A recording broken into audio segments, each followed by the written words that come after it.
and welcome to Poker News. In the run-up to the new UK gaming bill, the UK Poker Club Association has recently been set up in an attempt to ensure that card rooms such as the Gutshot and the Western continue to survive. At the moment, the association has 13 card rooms on board, as well as Peter Wilson, a barrister, whose understanding of the Gaming Act is second to none. The problem has arisen because the new Gambling Act, due to come into effect on the 1st of September, does not allow card rooms to take any rake on the games, making them illegal to run.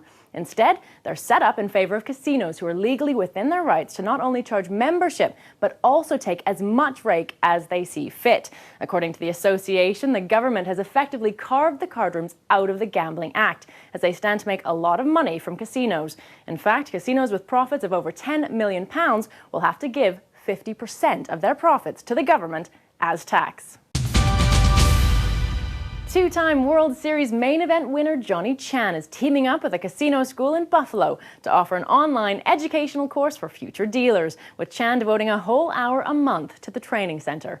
Owners of the internet school, Stephen DePutter, who's the head of Buffalo Casino School, and Kevin Upton, see this as a great opportunity in the current casino boom, which is exploding in the US and Asia. However, the plans have got some backers and regulators asking some testing questions, such as, how well can the art of dealing be portrayed on a computer? Experienced dealer Nick Chiaparella is set to instruct the classes, and this will be carried out through the use of a webcam, which is leaving many to speculate how sufficient the course will be. DePutter, on the other hand, remains positive about the benefits of the planned 100-hour classes and video exams, which will also be taken via webcam. The cyberspace teaching will have a tuition fee of $1,200, which will enable students to receive video exam-based grades and construct a video resume for future employers showing their skills and capabilities as a dealer. The prestigious WSOP circuit makes its third visit to the Harrah's Hotel and Casino in New Orleans from the 11th to the 23rd of May. The event will include 13 big events and a ladies' event. Buy-ins vary between $500 and $5,000. The winner of the Harrah's New Orleans circuit will earn a cash prize, a gold ring, and a seat at the 2007 WSOP main event in Las Vegas. How intelligent do you need to be a good poker player? I think poker is fundamentally an instinctual game, but obviously you need quite a degree of intelligence to play tournament poker. I'd say most of the time, because you're sussing out, especially live play, you're sussing out what everyone's doing, so you know your instincts are informing your intelligence, and provided you've got an IQ over 6, you should be able to play. You need to be intelligent, but I think there's a form of shrewdness which is not necessarily quite the same as IQ.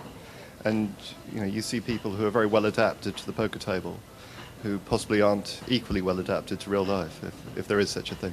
I think you've got to be quite intelligent, like maths-wise and stuff, but it's also about instincts and playing the person, really, isn't it? I think you need a bit of both, a bit of luck and a bit of intelligence, knowing the odds of what cards are likely to come out. You need a certain amount of intelligence to be a good poker player, but instinct plays quite a big part of it, almost as much as intelligence, I think. So if you've got one or the other, you do all right. Well, you do need to be at quite a high level of intelligence to be very good, but you can survive on instinct. But when you're in a pot, there's all kind of odds going on your money. You need to work out whether you're getting value to call if you're behind, but you could win the pot. So there's a lot of mathematics involved, so you do need quite a good level of intelligence, yeah. But instinct, you always need it, so I suppose you could survive on it. And finally, after a series of threatening telephone calls and letters, former world poker champion Joe Hatcham has been forced to relocate. Hatcham claims that he had to buy a house with extra security due to threatening phone calls and letters sent to his home address. The poker pro has received a number of threats against both him and his family since his life-changing win at the World Series of Poker in 2005.